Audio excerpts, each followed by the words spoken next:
A paz do Senhor a todos, se preparando aqui para mais uma live, para a lição de número 5 do primeiro trimestre de 2021.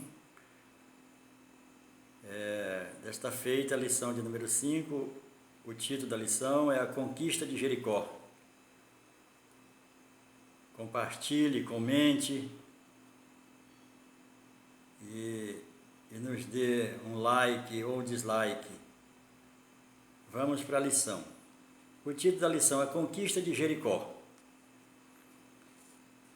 Os 3 objetivos específicos. O primeiro é perceber que tudo conspirava contra o povo de Deus. O segundo é viver uma vida de obediência. O terceiro é compreender que o Deus da promessa é o mesmo da conquista. A lição de número 5, a conquista de Jericó, o textuário nos diz: Gritou, pois, o povo, e os sacerdotes tocaram as trombetas. Tendo ouvido o povo o sonido da trombeta, e levantando grande grito, ruíram as muralhas, e o povo subiu à cidade, cada qual em frente de si, e a tomaram. Josué 6:20. A verdade prática nos diz, é pela obediência, por fé, que garantimos o favor de Deus em nos conceder grandes vitórias. A introdução à lição. Os capítulos de 6 a 12 narram as conquistas de Israel sob a liderança do anjo do Senhor, do príncipe do exército do Senhor, que luta as nossas batalhas. O capítulo 6 relata a conquista da primeira cidade além do Jordão, que é Jericó. O primeiro ponto é dividido em 3 subtópicos, e o primeiro ponto fala: tomar a cidade de Jericó parecia e era realmente um desafio impossível para qualquer exército da época. Mas Deus entregou a vitória nas mãos de Josué. Tudo que o povo precisava fazer era obedecer a seu líder. Glória a Deus. Então, o primeiro subtópico fala as muralhas de Jericó, o segundo fala Deus promete a vitória e o terceiro, Deus dá a estratégia. Observamos aqui no primeiro, ora, Jericó estava rigorosamente fechada por causa dos filhos de Israel e ninguém saía, ninguém entrava. Era a cidade mais antiga do mundo, uma cidade muito fortificada, situada estrategicamente na entrada da terra de Canaã, próxima ao Jordão, uma cidade estrategicamente fortificada. Os muros de aproximadamente 8 metros de altura, com 2 muros, um de 6 de largura e outro de 2, daria em torno aí de aproximadamente de 8 metros de largura. Tanto é que Raabe morava em cima, e os guardas, eles guardavam a cidade, os sentinelas, andando em cima do muro. E a cidade foi construída em um local chave no território a ser conquistado. É símbolo de força, de poderio militar, né, daquela região. Os cananeus se consideravam invencível por conta da fortificação da sua cidade. Pois bem, Deus promete vitória. Então Deus disse a Josué, no segundo subtópico: olha, entreguei na tua mão Jericó e seu rei e seus valentes. O primeiro verso descreve um cenário de aparente dificuldade e uma barreira considerada intransponível. Em seguida, Deus fala a Josué que olhe para a situação com os olhos da fé.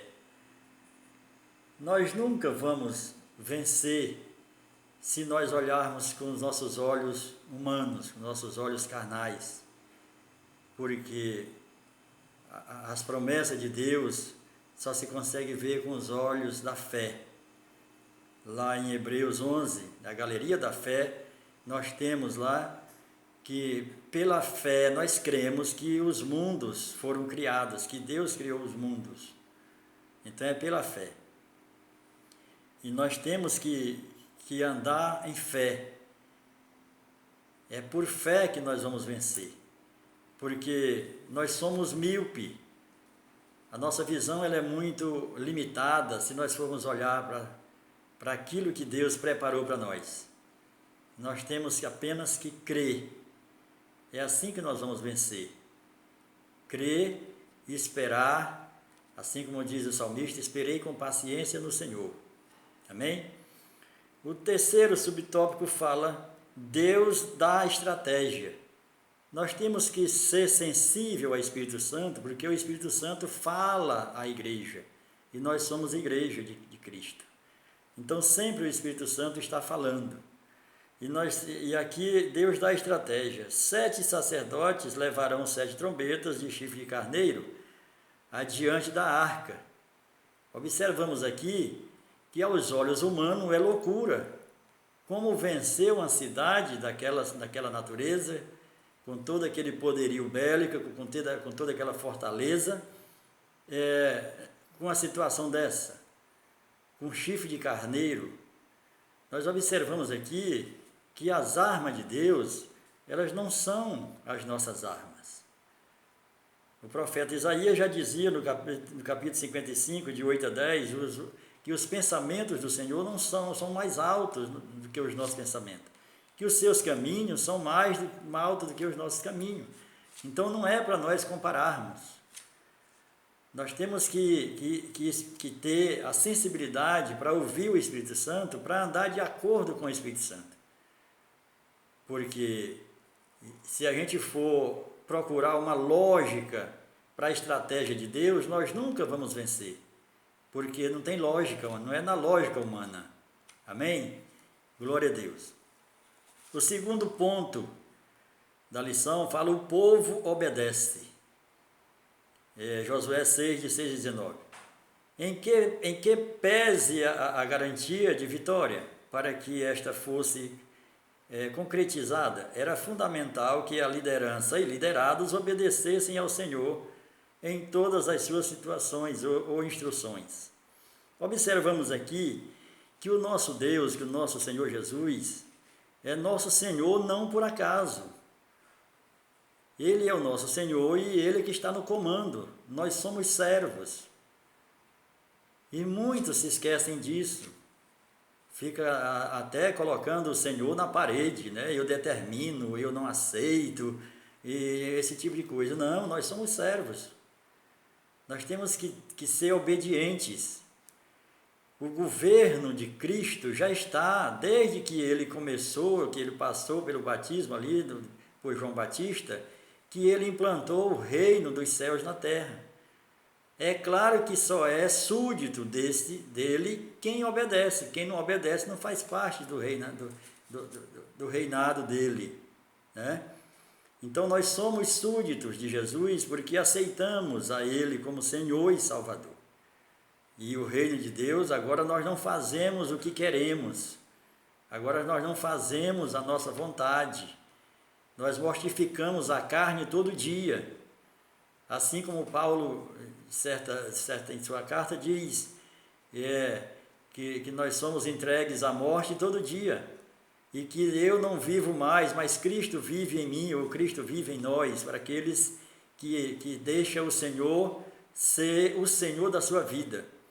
Então nós já estamos vivendo o reino dos céus aqui na terra. A palavra de Deus fala sobre 2 reinos, o reino de Deus e o reino dos céus.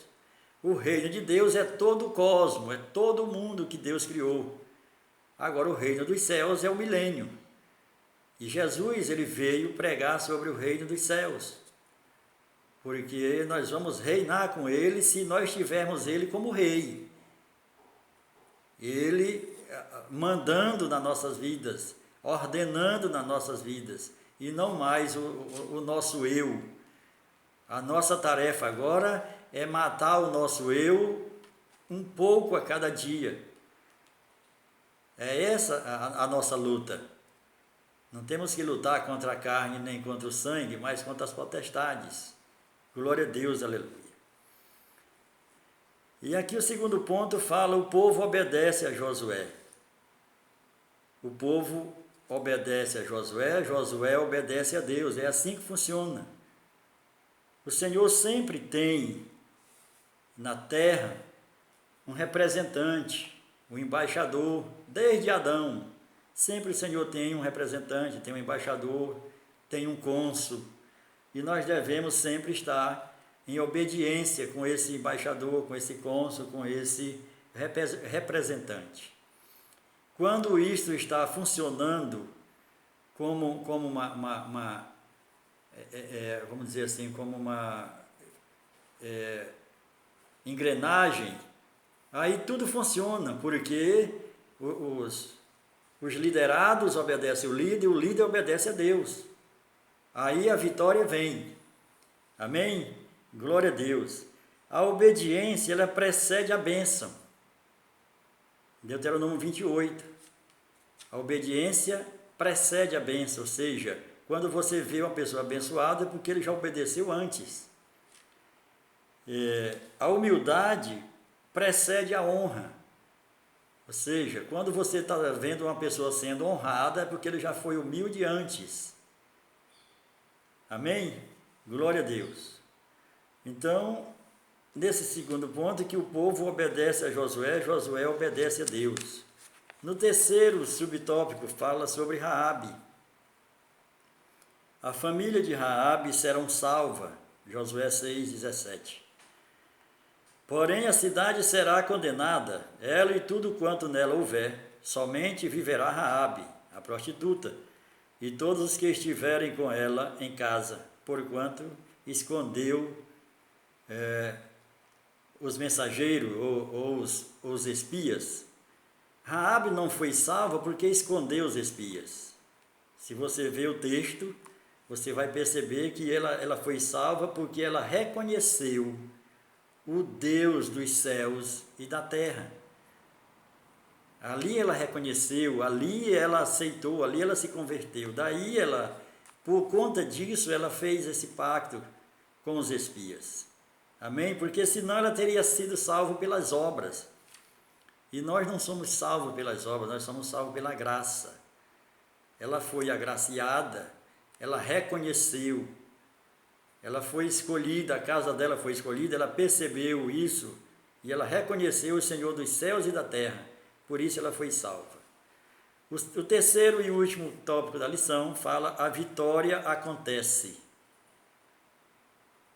O primeiro subtópico fala a queda dos muros, o segundo fala a maldição sobre a cidade e o terceiro fala sobre a fama de Josué. A queda dos muros. Gritou, pois, o povo, e os sacerdotes tocaram as trombetas, tendo ouvido o povo o sonido da trombeta, levantando grande grito, ruíram as muralhas. Então nós vimos aqui, falamos na lição anterior, que essas muralhas, por elas terem aproximadamente 8 metros de largura, mais 12 de altura, mesmo ela caindo para dentro de Jericó ou para fora, ela ia ficar intransponível. Então, grifo meu aqui, eu creio que assim como Deus fez com a família de Corá, que abriu a terra e engoliu todos eles com tenda e tudo, assim também eu entendo que a muralha de Jericó, ela ruiu, ela desceu, o Senhor abriu a terra e engoliu, porque não daria para o povo de Israel, o exército de Israel, passar, mesmo com ela caída para dentro ou para fora. Amém? Se os irmãos tiverem uma outra luz para esse acontecimento, por favor, coloquem, compartilhem, para a gente possa crescer e aprender mais da palavra de Deus.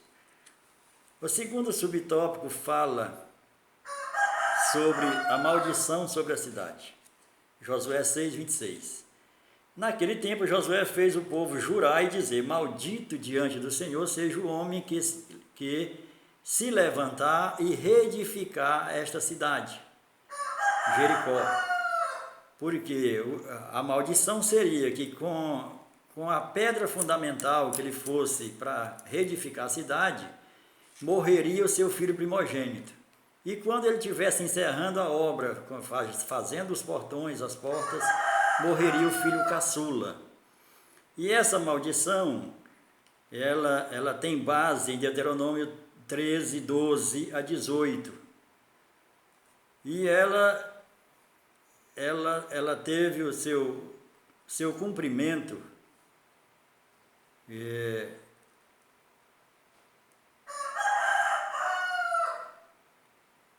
em Números 16, 34. Porque se levantou um homem chamado Iel, né? Que ele é de Betel, o betelita, e esse homem colocou a pedra fundamental para reconstruir Jericó. Morreu seu filho primogênito, né? E depois que ele colocou as portas, morreu seu filho caçula. O seu filho caçula, o nome é Segube, e o filho dele, o primogênito, quando ele lançou a pedra fundamental, né, na época do rei Acabe, sobre Israel, quando um homem chamado Iel reconstruiu as custas da sua descendência em seus dias. Iel, o beletita, o betelita, edificou Jericó. Quando ele lançou a pedra fundamental, morreu Abirão, seu primogênito. E quando ele fez as portas, morreu seu filho caçula, Segube. Glória a Deus, aleluia. E essa maldição, ela só veio acabar quando Eliseu se aparta do seu mestre Elias, e Eliseu fica na cidade de Jericó. E os moradores da cidade de Jericó, lá em 2 Reis, capítulo 2, verso 21, os moradores chegam para o profeta Eliseu e dizem: olha, rapaz, profeta, essa cidade é muito boa, é uma cidade estrategicamente localizada, mas aqui tem uma maldição, é uma terra estéril, e as águas são amargas, as águas não têm sabor. E aí Eliseu pede uma salva, né, tipo um prato, e com sal dentro, e vai à nascente das águas. Na nascente das águas ele lança esse sal, e as águas se tornam doce, né, água potável, boa para se beber. Desculpem, aí acaba essa maldição. Observamos aqui que essa maldição ela era perpétua, ela não era eterna. E a diferença de perpétuo para eterno é que perpétuo dura até por o tempo que dura aquele povo, aquela nação, né? E depois apareceu um outro homem de Deus e desfez essa maldição. O terceiro e último subtópico fala sobre a fama de Josué. E a fama de Josué cresceu, né, à frente das outras nações que seriam conquistadas. Mas isso Josué não deixou descer o seu coração, essa fama, como muitos deixam, né? E nós temos pregadores, cantores, pastores, que quando o Senhor começa a usar, quando o Senhor começa a levantar, a pessoa deixa descer o coração e se envaidece e atrapalha todo o seu ministério. Então aqui Josué não deixou isso acontecer. E aqui Josué cresce a sua fama, mas ele continua nos bastidores, continua fazendo a obra do Senhor, obedecendo a Deus, e o povo obedecendo a ele. É claro que nós vamos ver lá para o final do livro que o povo não vai mais obedecer a ele, automaticamente desobedecer a Deus. Tanto é que ele vai chamar o povo, faz uma reunião e diz: eu não sei quanto a vocês, mas eu e a minha casa vamos continuar servindo ao Senhor. E é isso que nós devemos fazer sempre. E o Senhor vai nos usando, o Senhor vai fazendo a sua obra através de nós. Ele poderia fazer só porque Ele é Deus, mas nós temos que dar graças a Ele, porque Ele Ele nos chama, Ele quer sempre ficar no nosso meio, Ele quer ter comunhão conosco, Ele habita entre nós. Por isso nós temos que estar sempre disponível para que o Senhor possa usar. Amém? Tenha uma boa aula, os professores, os pastores que ministram as aulas, que tenham uma boa aula e que Deus abençoe em nome de Jesus. Amém.